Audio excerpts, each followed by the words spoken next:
And now, Move the Sticks with Daniel, Jeremiah, and Bucky Brooks. What's up, everybody? Welcome to Move the Sticks, presented by the Ford F-Series. DJ and Nostradamus/Bucky here for our Takeaway podcast. Buck, what's going on, man? Not too much. Great day of football. You never know. When you think you know, you realize you just don't know much at all. Yeah, no, look, it was tough today just to narrow this down to our 10 takeaways, but we're able to do it. And I say let's not fool around. Let's just jump right into this thing. The number one, we always start with the Sunday night game. And the Giants, that's a unit that has a little bit of pride. Simeon takes the shotgun snap, and he's back to throw. He throws it underneath. Pass intercepted by Jackrabbit. He's to the 30, 20, 15, 10, 5. Touchdown Giants. 44 yards for Jackrabbit. Janoris Jenkins with the pick six there, a.k.a. the Jackrabbit. Hey, Buck, how surprised were you? The Giants get their first win, and they did it with a collection of receivers that they just picked up off the street. I just didn't think that they would be able to find a way to score points. When you think about their top three receivers being out the mix, OBJ, Brandon Marshall, Sterling Shepard, only really having a guy that you could build around in Evan Ingram, for them to be able to be effective on offense was a surprise. But what I like about what the Giants were able to do, they committed to running the ball. Orleans Darkwa had over 100 yards, had 21 carries. They only threw the ball 19 times with Eli Manning. And because they were able to be conservative and balanced, they did a really, really good job of being able to play complementary football, which is the way they need to play going forward. Yeah, you get that's the recipe there. You get a defensive score, and defensively, I thought their front got after it pretty good. I think the JPP had a hat trick in this game. They got after that Denver offensive line. Remember the Denver offensive line we saw play against the Dallas Cowboys and got kind of excited. I thought this might be one of the more complete teams in the NFL. Along the line of scrimmage in this game, a team they should have handled, especially going up against that New York offensive line. Did not happen. A little disappointed in what we saw from the Broncos. Yeah, I am really disappointed by what I saw from the Broncos. But I knew anytime you have Trevor Siemian throwing the ball 50-plus times, that's not the game plan that they want to be able to execute. They couldn't necessarily run the ball to the effectiveness and efficiency level that they wanted. And so because of that, they put Trevor Siemian in the bind and made him throw into the teeth of the Giants defense. I think one other thing that will come out of this game, Ben McAdoo handed off the play calling duties to Mike Sullivan. And I've always believed that it's a challenge for a play caller to also be the head coach, particularly when you're a new head coach. And I think Ben McAdoo realized by handing it over to the OC, he needed to manage the entire team. He needed to be the guy that was in tune with all three facets of the team, and he was able to make good decisions. Because of that, I think the Giants played better. It will be interesting to see if they continue to allow someone else to call the plays, and he acts as the overseer to make sure that he can manage the game as the head coach. No, I think that's a great point. Also in this game, Manuel Sanders getting hurt. We'll see the severity of that here. Maybe by the time you're listening to this, we might know, but find that out here pretty soon what his deal is. Did not look good with lower leg injury for him. All right, that's our first topic. What do we got number two here, Buck? I think the big thing in Green Bay is how severe is the injury to Aaron Rodgers. Another drop for Martellus Aaron Rodgers Bennett. Slow to get up, Wayne.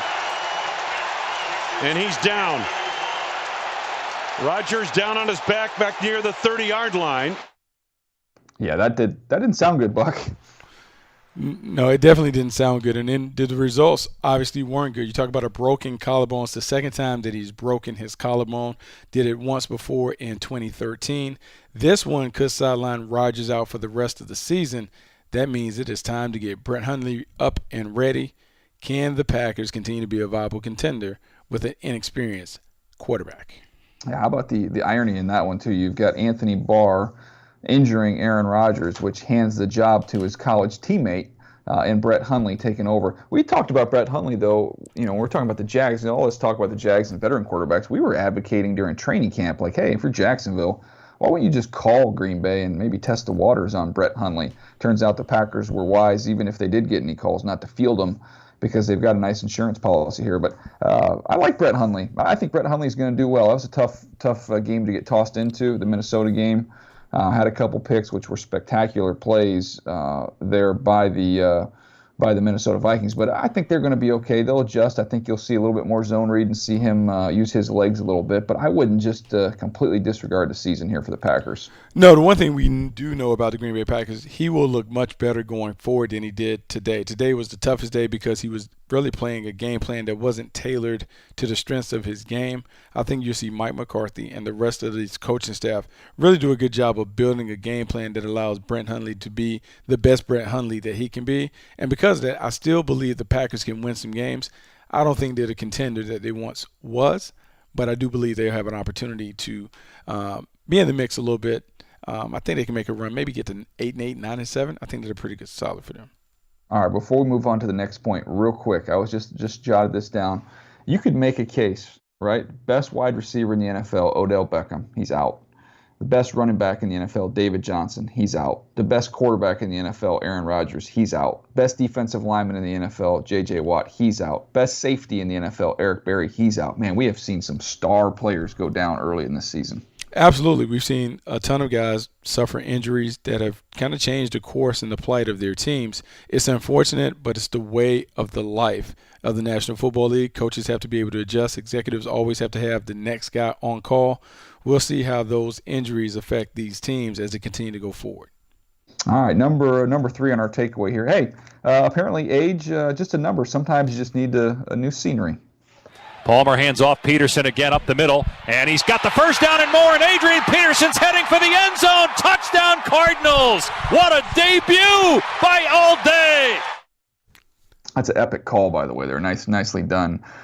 Adrian Peterson had a huge game today, and I would say probably most of the country didn't anticipate this. That is the folks that didn't listen to the Move the Sticks podcast last Thursday were my partner. I'd say you pretty much nailed it. This one, Buck, take a listen to what you had to say last week.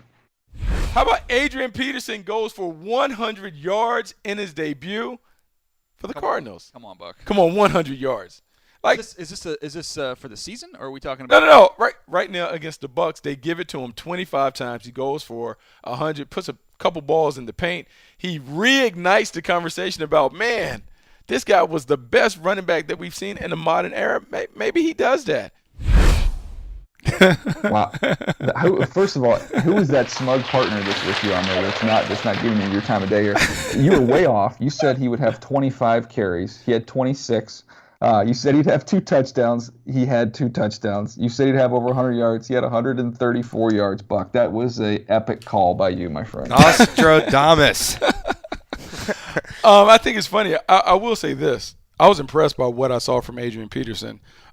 He's not necessarily vintage or classic Adrian Peterson from Minnesota yesteryear, but he obviously is good enough to be an effective player. And what his presence did, it opened up the passing game, because by the middle of the second quarter, I saw the Tampa Bay Buccaneers defense flying up to any play fake to Adrian Peterson. That allowed Larry Fitzgerald, John Brown, other guys to sneak past him for big plays. I don't think it's a coincidence that Larry Fitzgerald had 10 and another 130 yards when Adrian Peterson also had 100 yards. I think they go hand in hand, and I think it allowed Carson Palmer to be comfortable because he didn't have people just teeing off at him ad nauseum. So they get back to the pad. Does Larry allow Adrian to come out of the pool house, maybe get some pizza or something to celebrate this game? How does that work? Well, I think so. I think because you brought that up, like maybe he was like, good boy, good job, good boy. Get a treat. You want a treat, Adrian? Get a treat for Adrian. Yeah, I think so. By the way, Larry was the first one that went over and celebrated with him too after the tutty. About myself here, Buck. Just so I feel better about myself. Oh my gosh! If you would have nailed this other one, because you had 2 ridiculous bold predictions, so you nailed the first one. The Jets. The second one, if you go back, let's go back and listen to that one, because you darn near got this one right too. The New York Jets will upset the New England Patriots on Sunday. I don't know. Where's my son? There. That's it. DJ has left the building. That's it. Your New York Jets will be in first place after the weekend. There you go, Buck. I literally tossed my headset when you said that and walked out of the studio. Come on, man. It was a good matchup. We are in this game. It's 14-14 at half, but golly, it was It was a lot of stress there if you're a New England Patriot fan, and really kind of a goofy call that kept this from being a tie game on ASJ Austin Safarian-Jenkins kind of fumbling the ball or pseudo-fumbling the ball as he's going in. It was kind of a goofy call, but, man, cost him a touchdown or else who knows how this thing ends. Yeah, who knows? The Jets played great. The Jets played great because they're a team that it's kind of a blue-collar team, a workman-like team. Offensively, they try and find a way to manufacture explosive plays. We saw Jeremy Curley make some plays. Jermaine Kearse made a couple plays. Josh McCown was pretty good for most of the game. Their defense is young, but they're feisty. They're spry. Todd Bowles, Mike McCann, they've done a good job of kind of finding enough pieces to allow them to be a competitive team. Who knows if they can sustain it, but I do know in the short term, this is a competitive team that you have to take seriously, and it's a team that I certainly didn't expect to be able to be this effective and productive early in the year based on their roster. Yeah, I fired off a tweet that says, "Dear Jets, I'm sorry." That was it. It was very simple. It was premature. It was a little premature. They're better. They've been a little bit better than I thought they would be this year, so my apologies. What's up next, Buck? Let's see. Here we go. The Rams are for real with a balanced offense and emerging defense. Gerald Everett, the tight end, attached left. Goff is in the gun. He calls for Tavon on the fly motion. Bad snap. Inside. Pop pass. The tight end, Everett, has it, and he's got a touchdown. I mean, what'd you think, Buck? I mean, this is something that you've been beating the drum. I think we both picked. I know I picked Jacksonville to win. I picked Jacksonville too. Both picked Jacksonville. Yeah, we both. Yeah, you did. And the Rams go on the road and get a big one. Hey, this is a big win for the Rams, and what it does, it kind of validates and confirms their arrival in the NFC West. To go on the road against a Jacksonville Jaguars team that was kind of filling themselves, finding their oats. They had a team that really could challenge them because Leonard Fournette was one of the best running backs. They hadn't done a great job of stopping the run. But the Rams were impressive, and they did it with Todd Gurley leading the way. Their defense playing pretty well. Jared Goff was efficient, didn't have to put the ball up a lot. And as long as the Rams can stick to their formula, which is balanced play on offense and allowing the defense to create some short fields and some opportunities, they're going to have a chance to be there in the end. How about Connor Barwin, 4 tackles for loss and a sack in this game? So he's been a nice fit. He's so comfortable playing that Wade Phillips scheme. It's a good fit for him. And Todd Gurley and Leonard Fournette, we teased both those guys coming into this game as kind of the focal point to pay attention to, and both delivered. I mean, Gurley goes for $116. Fournette, 75-yard touchdown. His first carry goes for $130. So both those young backs, they're the real deal. It'll be fun to watch them as they continue to grow and develop. The Jags still not good enough at quarterback, Buck. I don't think we're breaking news there. Took 5 sacks, did Blake Bortles. Couldn't really get anything going. This is a team that's got some pieces on defense. They've even though they're a little bit beat up, skill positions are very impressive on offense. That's a black hole for them at the quarterback spot. Black hole for them because they're trying to play around the quarterback, and it's hard to do when you don't have a quarterback. And you don't necessarily need to be a top shelf quarterback, but when you don't have a guy that is the middle of the pack or better, every decision that you make on your football team is how can I kind of minimize his weaknesses and hide his deficiencies. And so with the Jacksonville Jaguars, they've done it by really leaning on Leonard Fournette. But there was a stretch there where Leonard Fournette could not gain yards, and they needed to be able to offset that with play-action passes, good throws down the field, loosen up the box so Fournette could get going. And Blake Bortles simply is not a good enough quarterback right now where he can attack all areas of the field. And so because of that, the Jacksonville Jaguars kind of hamstring when they play against really, really good teams.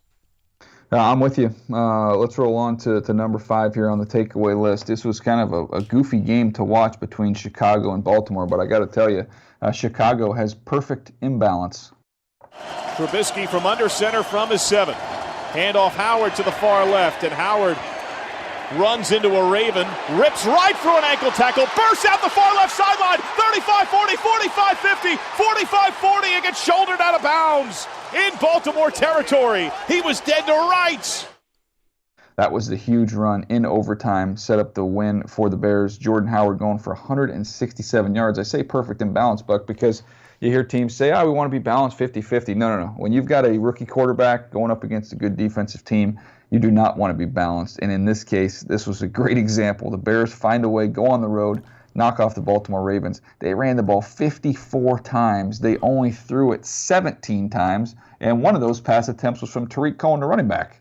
You know, that's the way that you have to play. And the one thing I do know about Chicago, having worked for John Fox, He wants to run the ball. He believes the running game sets up everything. It allows your team to really protect the quarterback. It also helps your defense play better because they're not on the field as much as they normally would be. And it also creates a kind of an aura of toughness. And so for the Bears to run the ball 54 times and keep Trubisky under wraps, hold him to 16 pass attempts, that's exactly what the Bears want to do. That's how they want to play, and it resulted in a win. And if their special teams had played better, they would have won this game going away. So I think it's something that the Bears certainly can build on as they continue to move on in the season. I'm just tallying up the numbers here for Joe Flacco here. 3. So this year he's got, what is that right? 4 touchdowns and 2, 4, 6, 7, 8 picks. Is that right? Has he got 4 touchdowns and 8 picks this year? Goodness gracious. I mean, that's not good. No, it's not good. And I think here's the big issue with Joe Flacco and the Baltimore Ravens. They have to figure out who they are and what they want to be. I know for the last few years they've been trying to build around Joe Flacco. He's the quarterback. He's a franchise quarterback. They paid him a ton of money. He won a Super Bowl. But he's really not really getting it done the last couple of years. So how do you take a guy that is a $20+ million quarterback and kind of choke it down, bring it back, scale back on what he's doing? I don't know, but I think you have to do it because right now his production doesn't equate to his compensation, and you can't win games with him being the driving force of the offense at this stage.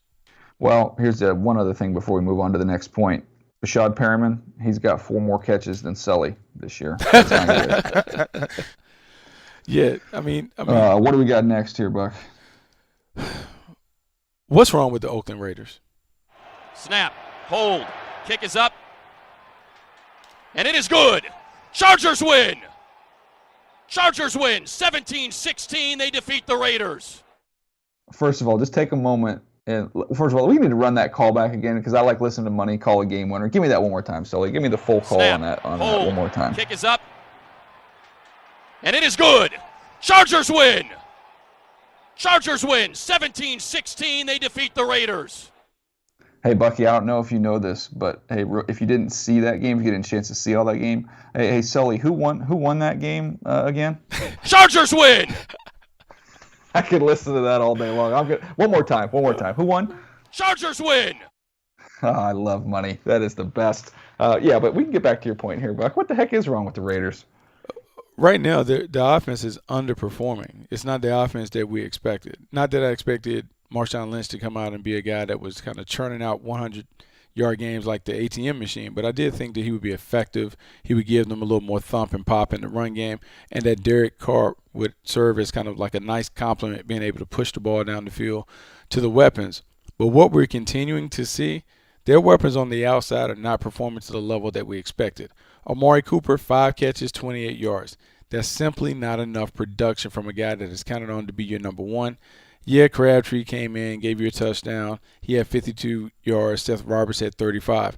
But we expect Amari Cooper to be great, to be dominant on the outside. And if he is unable to kind of produce to that level, it just makes it hard for the Raiders to move the ball down the field the way that they want to when it comes to the run and the pass. Yeah, it's an enigma for me trying to figure them out. I knew they had some issues in the secondary, but man, this has been about the offense not living up to expectation with the pieces they have.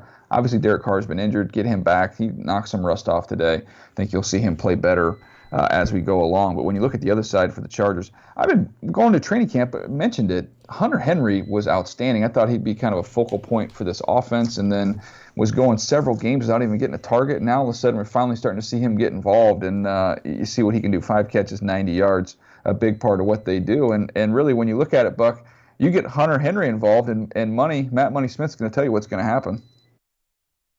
Chargers win. Sully was a little tardy on that one. That's all right, though. Yeah, no, I was writing stuff down. I got it, though. Yeah. I see you. We see you working multitasking back there. All right, you asked what is wrong with the Raiders. We took our shot at answering that one. How about this one, number 7 on the list? The New Orleans Saints. Are they poised for a little bit of a run here? With time is going to be hit and dropped in the end zone. He fumbled.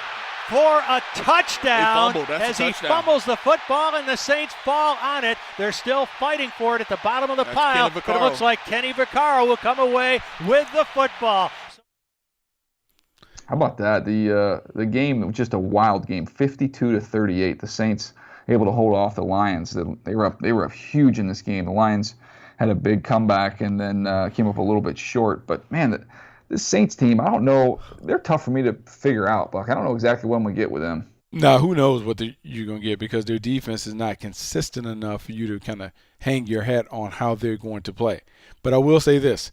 If they're able to continue to be opportunistic and deliver the turnovers like they delivered today, oh, yeah, they can beat anybody. I mean, you see 3 interceptions that they walked away with, had a couple forced fumbles, did a really good job of taking care of business when they had those chances.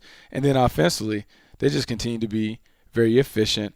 Their running game, the emergence of their running game with Mark Ingram, 25, 114, Alvin Kamara, 10 for 75. If you're the Saints and you're able to run the ball and get over 200 yards on the ground, you're playing the game the right way. You're playing the game much in the same vein that you played it when you won the Super Bowl not too long ago. And we got to be fair, too, because we've been a couple guys that have been quick to praise, and rightfully so, the way Matt Stafford has played over the last year and a half. And this game, Buck, man, responsible for 5 turnovers, couple fumbles, 3 picks, sacked 5 times, held the ball. One of those fumbles results in a touchdown, literally kind of a lack of awareness down there in his own end zone. So not Matt Stafford's best effort. They need to go ahead and get healthy up front, though, because he's been under some pressure, and I haven't seen him play like this in a long time. That was a young Matt Stafford we saw in that game today. Yeah, he didn't play at an MVP level. We're so used to seeing him kind of act as a one-man show for the Lions. Didn't have his fastball today. 3 interceptions, couple fumbles, as you alluded to. Though they rang up a bunch of numbers, a lot of yards, it wasn't a nice performance for him. And when you're playing the New Orleans Saints, particularly down in their place, you got to bring your A game. I would say that he was probably B-B, and that's not going to cut it when you're playing against a team that can put up 50-plus on you at any time. Yeah, no question. All right, what's number 8 on our list here, Buck? The Killer Bees get the Steelers back on track. Roethlisberger takes the snap, looks left, throws left, and it's deflected and caught! Browns got it along the sidelines, inside the 15, the 10, 5. Touchdown Steelers! 51 yards! You know, I mean, we talked about the Killer Bees. We talked about Pittsburgh being a team that could be the best in the AFC. And what we saw today, we saw them begin to put the pieces of the puzzle back together. Le'Veon Bell was involved very, very early on. They ran the football. They were relentless and committed. That took some of the pressure off Ben Roethlisberger. And then on defense, they played the game in a little bit of different style than the way that they've shown. Plays on Derek Alex Smith to find the open windows, and he couldn't. It worked out. So you can rest assured that you can see other teams try to attempt to take this game plan, copy it when they play the Kansas City Chiefs. I tell you what, I'm finding a little bit of a pattern here with Le'Veon Bell. I'm looking at his game logs here, Buck. Let's start off the season. 10 carries. All right, first game, 10 carries, only 32 yards. Come back, 27 carries, 87 yards. Next week, down to 15 carries, 61 yards. Next week, 35 carries for 144. Next week, 15 carries for 47. Following week, 32 carries for $179. So it is in every other week in terms of loading him up. But man, they're not afraid. That's the second game this year. 2 of the last 3 weeks, he's had 30-plus carries. Not to mention in the game where he had 15 carries in between, sandwiched in between, he had 10 catches. So they're definitely getting the touches up and putting Lev Bell to work. You can see why you're running back. If you're a running back's agent, you're saying, hey, let's hold out, let's get paid, let's get some money, because, man, they are going to run him till the wheels fall off. Oh, absolutely. They're absolutely trying to run him until the wheels fall off, and they should. He is a running back. You don't expect those guys to have a long, extended shelf life, and they kind of have all the cards because with the franchise tag, they can use it again and retain his services and continue to keep him playing on these one-year deals.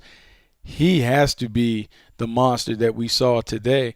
But when you have a monster like that with so many carries, how long can you count on him to play at a high level?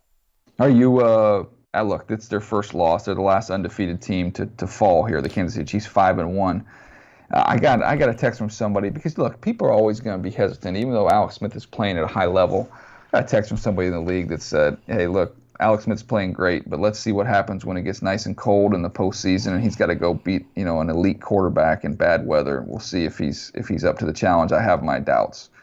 This is obviously was not a terrible weather game. It's very early in the season, but this was before this game, by the way. But that's kind of what people are just, okay, that's the one sticking point, I think, with this Chiefs team. People are still saying, I know Alex Smith's playing great, but there's a but in there. But is he going to be able to do it when the windows get tighter, the weather gets bad, and you need some big-time, big-boy throws? Is he going to be able to get that done? I mean, that's the thing. The jury's still out on Alex Smith being a guy that can be a top 5, maybe even a top 10 quarterback. What I like about Alex Smith is he's efficient, he's effective, he's athletic, he can make things happen on the move. He's a low-risk player, meaning he's not going to turn the ball over a lot. And so most of the time, coaches can win with those kind of guys. When you don't have an upper echelon or an elite quarterback, we talk about the Rodgers, the Bradys, some of the other guys, then you have to find a way to build up diversity of your team so you can play complementary football. I think they're certainly good enough to kind of be able to figure it out with Alex Smith under center, because I think he's top 10, top 12 quarterback. There you go. There you have it. Let's get. We got a couple more left here. Number 9 on the list. This Washington Redskins offense, a little different, a little revamped, but pretty darn effective. Cousins in the shotgun, inside give. No, keeps it on the option. Kirk at the 5, and he is in. Kirk Cousins touchdown. We were talking about this game while it was rolling. We're doing Game Day Live, the show on NFL Network, which is fun. It's a lot of fun doing that show, sitting with you there, Buck. But you brought up the point, and that's one of the reasons we want to hit this in our takeaways today or tonight. It was because you think there's been a little bit of adjustment how they're running this offense there in Washington. Yeah, it has been an absolute adjustment with how they're running this offense in Washington. Last year when they had Pierre Garçon and Deshaun Jackson, they threw the ball down the field more. They really worked the edges, threw the ball outside the numbers. What I'm seeing now when I look at the Redskins, it's about the running backs and the tight end. When you look at 3 of the 4 top pass catchers from today, Thompson, 4 receptions. Vernon Davis, 3 receptions. Jordan Reed, 4 receptions. I didn't even include P. Ryan, 3 receptions. So 3 or 4 of their top 5 guys were either tight ends or running backs. Kirk Cousins is using those guys to be the matchup nightmare, the headaches, taking advantage of them, and not even worrying about throwing the ball outside to the talented corners. Yeah, Kirk put up some good numbers, 2-3, 32 touches and a pick. The 49ers are in every game. I mean, it sounds weird to say, but if you looked at it, we've got the 49ers without a win, 0-6. You got the Browns without a win right now. But when you watch these two teams play, Buck, I see one competitive team that's scratching and fighting and close and almost there, just not getting it done. And I see a team in Cleveland we've seen just get throttled and thrashed like they did today. Deshaun Watson putting on a show against them, but doesn't feel like they're the same level in terms of where they are in their progression and trying to rebuild. Oh, yeah, no doubt. Look, Niners 0-6, but their losses were by 3-3, 2-3-2. So, yeah, close. They're right there. Yeah, I mean, really, really, really close. 5 games where they lost by under 1 score. It kind of continues to be a trend for them. I will say you're correct in your assessment. I do believe the 49ers play a little harder, have a little more talent than the Browns. But I think the big issue with the Browns, and I know you've talked repeatedly about the coaching staff, I think at some point you have to cast your eye upstairs and you have to look at the job with Sashi Brown and Paul DePodesta and think about what have they done in terms of parlaying the riches that they've kind of acquired in the draft.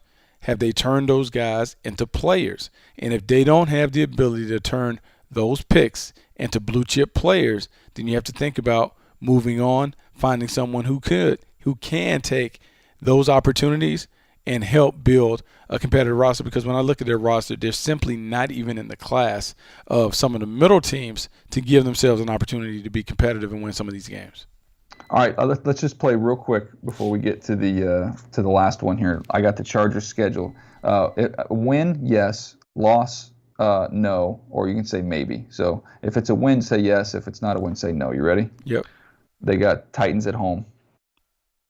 You can just say win or loss. Just say win or loss, Buck. Let's go loss. Vikings at home. Loss. Oh, sorry, Vikings in London, I believe, because it's an early morning game. Oof. Loss.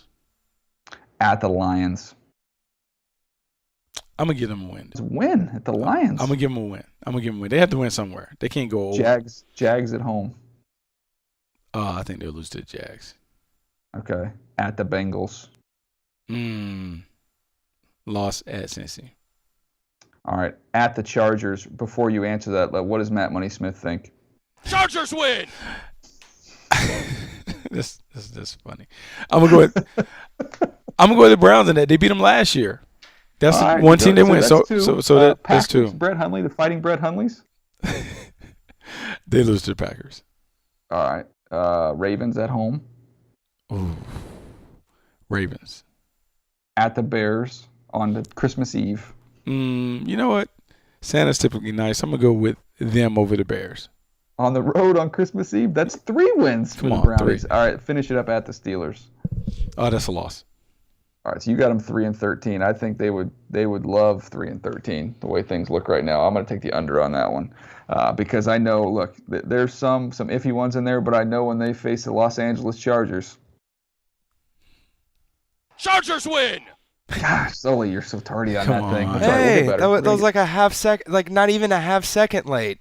A good 4 seconds. A good 4 seconds on that one. 4 seconds. Doubt that. That's okay. If in a battle of trying to time your drops between the Chargers and Sully. Do what? You wanted it again? Oh my God! Chargers win. Come on, Sully. It's late. It's 10 o'clock. Come on, man. You got to pay attention. And I was paying attention. I didn't know he was wanting it again. You in a battle. One more time. Chargers win. All right. Okay. There we go. All right. Cool. Let's get to the last one here. This one's pretty simple here, Buck. The last one on the list, the Atlanta Falcons. They can't finish. That's where he is to the left side. Hooper to the right. Ryan the snap. Here comes Miami. He'll cut it loose for Hooper. It's deflected and intercepted by Jones. Rashad Jones on a collision with Tankersley, it looked like, on a ball intended for Hooper. We talk about needing a closer. Look, Vic Beasley not playing for that football team. He can kind of be their Mariano Rivera and be their closer, but they have got to find a way to put teams away that haven't figured it out yet. No, they haven't figured it out. For whatever reason, they haven't been able to close games out. This is a team that ran out to a 17-0 lead on the Dolphins, were having their way, running the ball, throwing it all over the yard, and then all of a sudden came to a screeching halt. And I just can't understand why they can't put it to bed. It's something that they need to address. I'm sure they talked about not necessarily looking at the tape from last year, but at some point you have to learn how to have the killer instinct. Right now, the Falcons don't have the killer instinct. It's going to continue to plague them.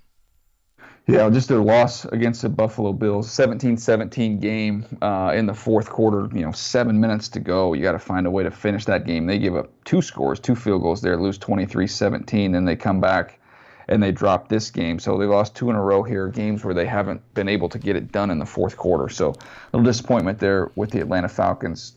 Some injuries we talked about on the defensive side of the ball. Get Vic Beasley back also, missing Mohamed Sanu in this one. Not a real reason to panic here, but you got to see them finish a little bit better. Not to mention next week at the Patriots, that's going to be a fun one. That not only that, but not to mention they could have easily lost another couple games. Bears had the ball, first and goal, and to win the game to walk them off too. But yeah, not getting any easier for the Falcons. No, they got to be a little bit better there. Buck, I think we're done. I wouldn't mind hearing Matt Money Smith just one more time before we wrap it up. Chargers win. Okay, that's it. I'm good. Thanks, Matt. Anything else you want to add here, Buck, before we jump out of here? I think the one thing that I do want to add, we talked about Cleveland, how many wins they could get. I think they have been really a big example of what happens when you don't manage the quarterback situation correctly. Regardless of whether they picked the right guy, they decided that they wanted to go with Deshaun Kaiser. They threw him out there before he's ready. They pull him, put Kevin Hogan in. He doesn't play. So now you're kind of stuck all over again. And I think this is a team that certainly could have played their cards right. They had Brock Osweiler. I'm not saying he was a savior, but he certainly could have been a guy that could have been the bridge for the first couple of weeks to allow Deshaun Kaiser to get up there, because we know the guys after Kaiser aren't necessarily franchise guys. Need somebody to eat some innings. I mean, to steal a baseball phrase there, just eat some innings until Deshaun Kaiser is ready to go out there. And unfortunately, they threw him out there. It didn't work out well, and now they're in a mess. Let's be honest, they're in a mess. There's reports out there, like you said, they could be looking for a new personnel executive. Good news is, whoever comes in there, you've got a boatload of picks that they've acquired for you. So you'll have some fun in this upcoming draft. I can tell you that much. But you better find a quarterback. You got a lot of picks. All right, that's going to do it for us here. Fun takeaway pod. You guys listen to this on a Monday morning, more than likely, unless some of you stayed up for this to get released late on Sunday night. I hope you guys enjoyed it. Do us a favor, leave us a review on iTunes, or let us know what you like, what we can do better, and we'll keep putting these together for you. 3 a week: Sunday night, Tuesday, Thursday. The Sunday, obviously, most of you catch that on Monday. So try and put a lot of good stuff out there. Some bold predictions that Bucky made. Pretty darn good. I'll try and step my game up for this week, Buck. I gotta get back in the mix. Dare I say, Buckstradamus? Ooh, very nice. Very nicely done. Very nicely done. So let's just get your response up time a little bit closer. Hey, I nailed every one but that Chargers twice. Nailed the rest of them. One more chance. I'll take a lap. Go. Yeah. Chargers win. Yeah. Okay, that's going to do it for us. Hey, this has been Move the Sticks presented by the Ford F-Series. Thanks for listening. See you next time. Thanks for downloading Move the Sticks with Daniel Jeremiah and Bucky Brooks. For more, go to nfl.com/podcasts.